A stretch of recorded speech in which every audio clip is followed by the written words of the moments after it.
¿Qué tal? ¿Cómo están? Qué bueno que nos acompañan de nueva cuenta aquí en Expediente TVC. Hoy vamos a abrir el expediente sobre los días que cambiaron México.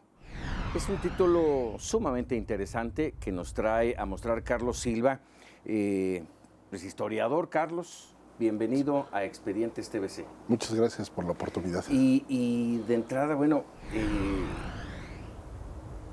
son muchos los títulos que podríamos hablar de los momentos que a lo largo de la historia del país han ido marcando la historia. ¿Cómo seleccionarlos? Mira, la historia de México, hasta hace muy poco estábamos convencidos que son las pirámides, que llaman mucho la atención a nivel turístico, y el siglo XX, que es la pintura de Frida Kahlo y de Diego Rivera, ahora más Frida Kahlo. Y vivíamos con el pensamiento de que toda la época virreinal, la época del siglo XIX, era la época oscura, como en la Edad Media europea.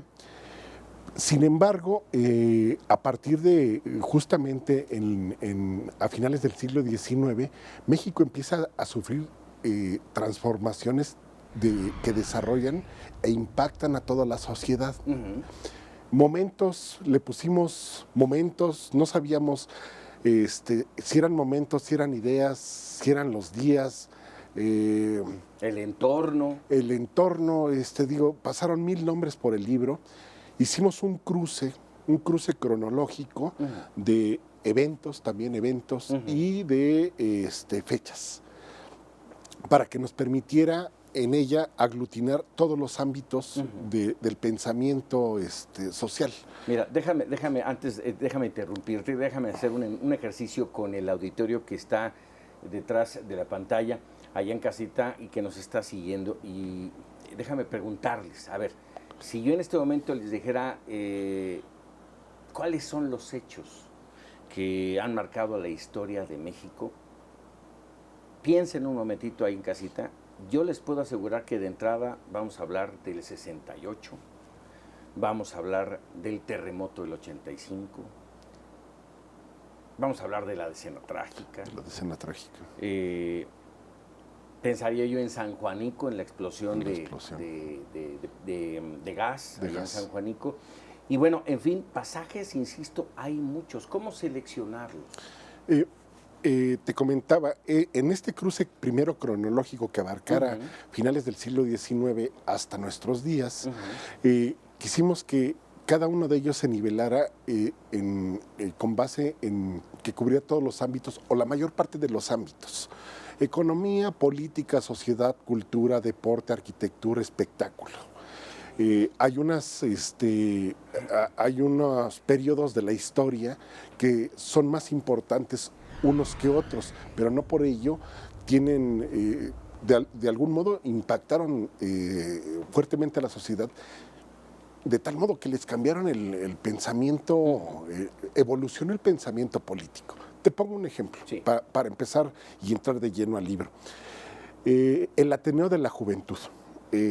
México siempre ha tenido una tradición desde el siglo XIX de los ateneos literarios venidos de España, desde mediados del siglo XIX. ¿Por qué tomé el de 1905? Bueno, ahí se reunían personajes que definitivamente marcaron una línea y que transformaron la idea y la percepción cultural del país. Alfonso Reyes, José Vasconcelos, Pedro Enrique Sureña, Antonio Caso, el arquitecto Chucho Acevedo. Bueno, en general eran estas gentes que después se convierten en la generación de 1915, que empiezan a encabezar el grupo de los 7 sabios, y que después ellos dan y permiten lugar a que surjan nuevos valores de la literatura mexicana, como la literatura de la Revolución, y que posteriormente se empieza a expresar de diferentes formas y en diferentes medios, como la revista de la universidad, el fabuloso suplemento cultural de Fernando Benítez, México en la cultura. Mira, por ejemplo, en 1955, que hace Benítez, da el adelanto de 3 maravillosas obras que sin duda alguna son tan significativas para la historia de México. El laberinto de la soledad de Octavio Paz, La región más transparente de Carlos Fuentes y Pedro Páramo de Juan Rulfo. ¿Y quiénes son ellos los que se convierten a posteriori? Octavio Paz, nuestro premio Nobel, José Emilio Pacheco, nuestro premio Cervantes, Carlos Fuentes, uno de los representantes más significativos del boom literario latinoamericano. Todo esto que te acabo de comentar en 3 minutos son entradas cada una de ellas. La revista de la universidad, el suplemento, el premio Nobel de la Paz. El lector va a tener la oportunidad en estas 75 entradas que compone el libro de poderlo leer independientemente una de ellas. Si un día se le antoja, puede leer solamente el suplemento, la historia del suplemento México y la cultura, que duró 12 años. Si quiere leer la construcción de Bellas Artes, va a leer la construcción de Bellas Artes. Pero necesariamente te va a obligar a pensar que todo está hilado. Sí, Que claro. llevamos un proceso y una inercia histórica y todo está hilado. Y necesariamente no lo puedes separar. 75 momentos, 75 hechos que han cambiado a México. ¿De cuándo a cuándo? Es 1897 en la primera transmisión, cinematográfica que le presentan a Porfirio Díaz, hasta que el momento en que el Distrito Federal pasa a ser la Ciudad de México. En que se decide el cambio a Ciudad de México. Exacto. Y lo que veíamos mis editores y yo es que, bueno, podemos hacer 3 volúmenes de esto y sí, contando. ¿Sientes que dejaste algún momento fuera de esta relatoría que nos presentas a través de Grijalbo, Penguin Random House? Yo creo que sí, pero no fue que el libro tiene una estructura literaria histórica, por supuesto, que fue pensado exactamente como lo comentamos hace ratito, en momentos. No hablamos de personajes. No hablas de personajes. No de personajes. No hacemos biografías en este libro. Te puedo poner el ejemplo. Por supuesto que hablo del retiro de los ruedos de Silverio Pérez. Pero no es la biografía de Silverio Pérez. O sea, es cómo conmocionó a la sociedad mexicana ese momento. La despedida. Claro. Cuando perdió por primera vez el ratón Macías. No es la biografía del ratón Macías. Es lo que impactó a la sociedad. México lloró cuando perdió su ratoncito. Esos son momentos emotivos. Nos has hablado de muchos momentos emotivos, de momentos históricos en términos, por ejemplo, de la cinematografía que nos mencionabas. Pero también hay momentos políticos, que son los que verdaderamente simbran al país y lo hacen cambiar. También tocas esos temas. Por supuesto. De hecho, uno de los principales momentos políticos que tomó es el inicio del movimiento revolucionario en 1910. Cómo va evolucionando, como tú lo dices. Hay otros momentos como 1913, la decena trágica, 1917, la firma de la Constitución, hasta llegar, por ejemplo, al voto femenino en 1943, y por supuesto, cuando tú ya tienes una visión un poco más amplia de cómo el país, a partir de una revolución, se institucionaliza y este movimiento armado se hace gobierno, y tienes un marco jurídico que es la Constitución, pues empiezas a percibir que el país está evolucionando. Lamentablemente, en 1958 hay 3 momentos de 58 a 62, los momentos de las huelgas. Maestros, ferrocarrileros y médicos. El gobierno no sabe cómo controlarlos, y no solamente controlarlos, cómo paliar el problema que tienen. Apagar el fuego. Exacto. Entonces, ¿qué es lo que hace? Sustituye maestros, sustituye médicos y sustituye ferrocarrileros con militares. Ahí ya se ve la mano dura del autoritarismo mexicano postrevolucionario.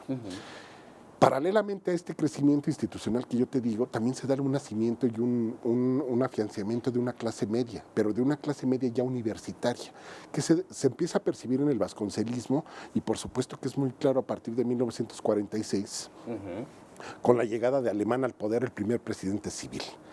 Y si tú quieres, en un momento terminamos de hablar cómo llegamos al 2 de octubre de 1968, un hecho que rompió al país, quebró las instituciones. Que viene justamente de todo ese problema que ahora mencionabas. Claro que sí. Así bien. Sí. Muy bien, Carlos, vamos a hacer una breve pausa, no le cambie, vamos a hablar, vamos a adentrarnos en los días que cambiaron México aquí en Expedientes TVC. Volvemos. México tiene una fortaleza y una riqueza en su gente inexplicable.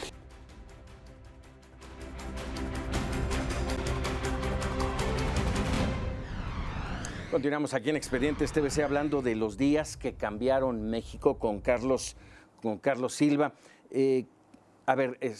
Carlos, déjame así al azar. Son 75 momentos los que traes aquí.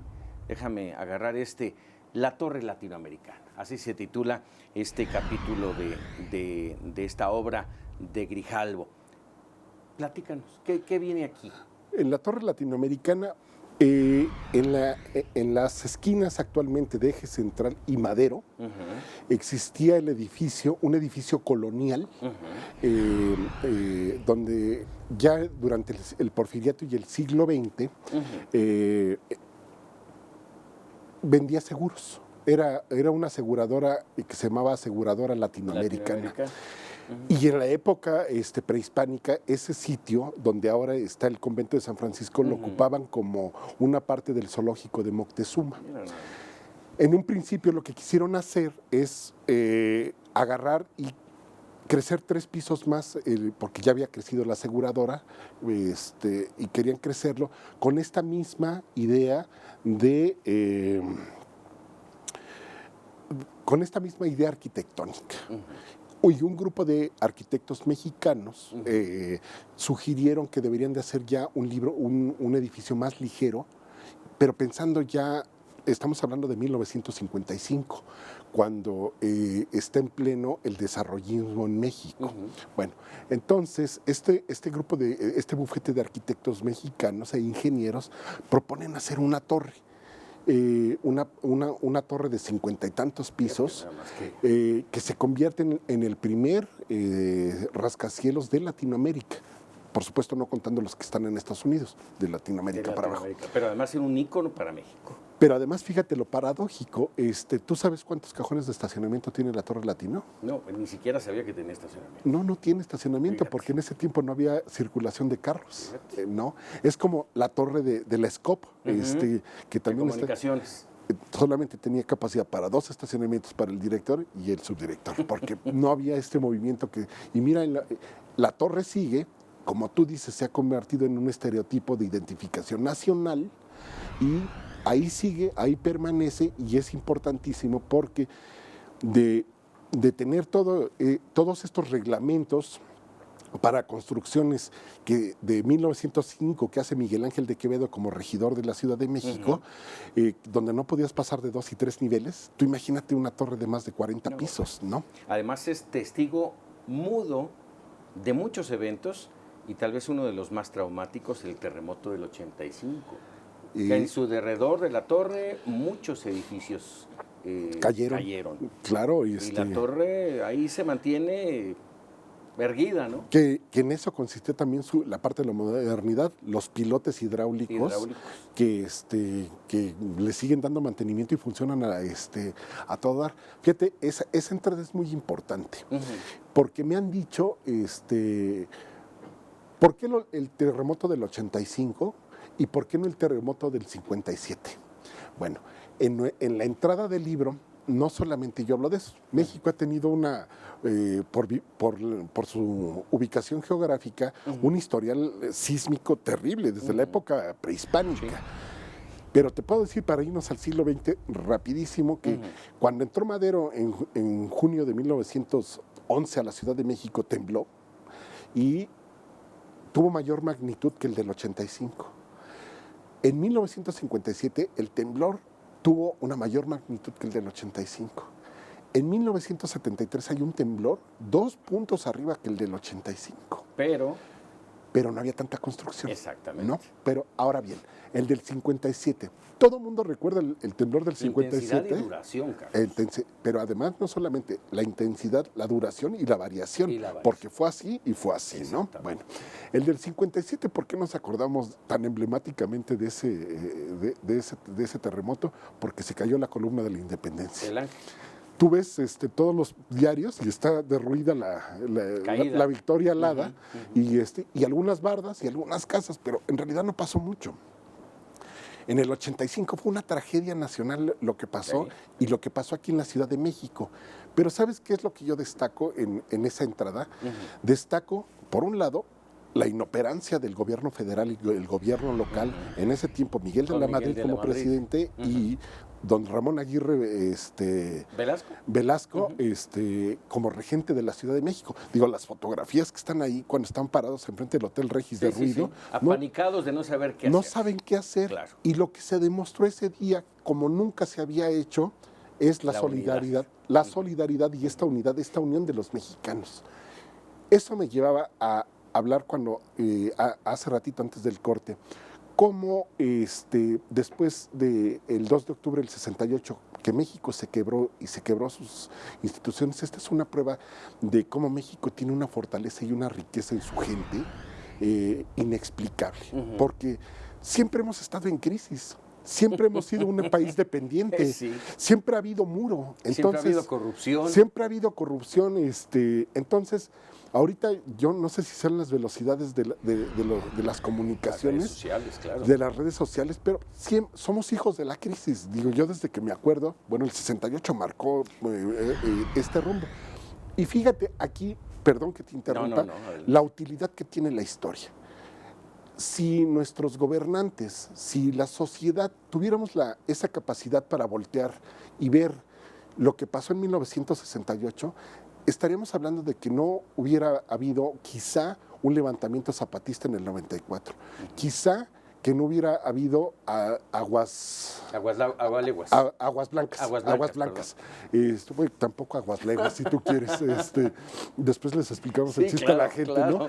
¿No? Aguas blancas. No hubiera habido 43 de Ayotzinapa y no hubiera habido Atenco y no hubiera habido y todo lo que ahora estamos, Ayotzinapa. Porque ya teníamos ese aprendizaje de cómo se quebraron las instituciones mexicanas en el 68 y luego en el 71 con el halconazo.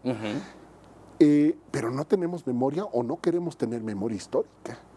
O no podemos cambiar, que ese es otro punto importante. No podemos cambiar esa historia o no podemos darle otro curso. Pero sí te lo pregunto porque has hablado de quebrantos. Uno, el del 94, que fue un año terrible, ¿eh? Hablaste de la aparición del ZLN, vienen los magnicidios de Colosio, de Ruiz Massieu, viene, si no mal recuerdo, la crisis económica, y por ahí viene también, si no mal recuerdo, el TLC. El Tratado Libre de Comercio. Sí. Por ahí así. Sí. Pero bueno, hablas de Colosio, por ejemplo, es una de tus entradas. Es el trágico marzo, donde matan al candidato del oficial, el del PRI. El del PRI a la presidencia. Y que, fíjate, es una cosa que tan difícil de explicar. No porque los historiadores, a veces los de la vieja escuela, están acostumbrados a que la historia es la que pasó en la época de la Revolución. No, la historia es ayer, la historia es hace ratito que estamos platicando. Hay un magnicidio que cambió definitivamente el derrotero de la historia política de este país, que fue el 17 de julio de 1928, cuando asesinaron al presidente electo, el general Álvaro Obregón. En su discurso, 3 meses después, Plutarco Elías Calles dice: ha terminado el tiempo de los caudillos y empieza el tiempo de las instituciones. Se crea el Partido Nacional Revolucionario, que con el tiempo se convierte en el PRI, y aparentemente hay una paz social que hablábamos, que se matizó con esta bonanza económica que tiene México durante el desarrollismo. Pero esto de lo que hablamos del 68 y lo que te decía, por no voltear a la historia, nos pasa cuando llega con Colosio, ¿no? Pero además es de una escabrosidad en el libro que escribió Héctor Aguilar Camín, que hace el recuento de todas las declaraciones que hacen ante el Ministerio Público, el momento cuando llega Diana Laura de regreso a México, acompañando el cadáver de su Colosio, marido, de Luis Donaldo. Y llevan a sus hijos a Los Pinos y el presidente Salinas de Gortari los toma y los lleva al cine de la residencia oficial de Los Pinos y se sientan a ver la película de El Rey León. Y la ven completa, y ya después se sale y habla y conversa con Diana Laura. A mí me parece eso me parece tenebroso, me parece fuera de todo oportunidad de momento, ¿no? Y de proporción, ¿no? Y de proporción, claro. Y ¿sabes qué? No se sabe quién bien a bien, quién mató a Álvaro Obregón. No sé si me estoy dando a entender que van a pasar muchos años y no vamos a saber bien a bien quién mandó a matar a Colosio, ¿no? Aquí la historia la aprendes con muchos años de qué pasó. Pero, ¿sabes qué? El ejemplo tiene una inercia y es permanente. Digo, tú y yo recordamos, y espero que el público también, ¿qué le pasó a Carlos Madrazo por cuestionar el sistema? Carlos Madrazo, un político de primera línea, su hijo Roberto Madrazo, el que corre maratones, medios maratones, pero era un político que estaba cambiando desde adentro el Partido Revolucionario en la época de Díaz Ordaz. ¿Y qué es lo que sucede? Se sube a un avión, a una gira a Monterrey como el candidato, como la propuesta de candidato, y lamentablemente se cae el avión. Ahí lamentablemente perdió la vida si tú te acuerdas, Rafael Pelón Osuna, uno de los mejores tenistas. Pero pasa una cosa muy curiosa en ese momento, como dice en el libro, antes de cerrar las puertas, entra el Estado Mayor presidencial y bajan a Irma Serrano a jalones, porque estaba en el avión. Y si tú recordarás, se menciona que Irma Serrano tenía una relación extramarital con el presidente Díaz Ordaz. Se recuerda perfectamente esa escena donde... Ya lo cantaba, ahí se me fue ahorita el nombre justamente, porque lo tiene en una canción, un trovador mexicano muy conocido. Oscar Chávez. Oscar Chávez, por lo supuesto. canta. Pero además, Irma Serrano, en su último acto de valentía contra el gobierno de Díaz Ordaz, cuando Díaz Ordaz decide retirarse de esa relación, entra a Los Pinos, le lleva serenata a la esposa, a la señora Borja de Díaz Ordaz, le lleva serenata por su cumpleaños y le canta a Díaz Ordaz, baja Díaz Ordaz, y esta señora le da un bofetón al presidente y le rompe una retina. Ella lo cuenta en su libro A Calzón Quitado, si recuerdas. Bueno, pues todo eso, qué rico, de verdad, Carlos Silva, que nos puedas obsequiar un trabajo como este. Déjame decirles, son 75 momentos que marcan la historia, que han cambiado a México, 75 momentos condensados muy brevemente, que eso es muy rico. Aquí ya lo vimos con lo que has platicado con nosotros, y si así como lo platicas está aquí, debe ser una delicia, por supuesto, darle una ojeada a nuestra historia, sin duda. Seguramente vendrá una segunda etapa, Carlos. Al menos yo te lo estoy solicitando. Yo espero así y espero que sí lo estamos considerando. Porque hay muchos momentos que, como bien mencionas, se quedaron afuera por alguna razón. Sí. Por alguna razón. Pero bueno, hablar rápidamente, en menos de 30 segundos, ¿qué de la actual administración tienes aquí? Porque han marcado historia. El regreso del PRI al poder. Ya desde ahí. Sí. Perfecto. El regreso del PRI al poder y cómo el país se volvió a descomponer. Sin más ni más. Sí, sin más ni más. ¿Y sabes cuál es el problema? El problema es que la democracia hizo su función, porque nosotros, los mexicanos, de alguna manera, Lo decidimos. No digo que lo merecemos, digo que lo decidimos. Pero pues ahí están las consecuencias. Muy bien. ¿No? Carlos, un placer tenerte en Expedientes TVC, que no va a ser la única ni la última. Muchas gracias. Muchísimas gracias. Y bueno, aquí está esta recomendación, Los días que cambiaron México, de Carlos Silva, editorial Grijalbo, del grupo editorial Random House. Y nosotros, usted y yo, nos vemos en la próxima, aquí en Expedientes TVC. Muchas gracias.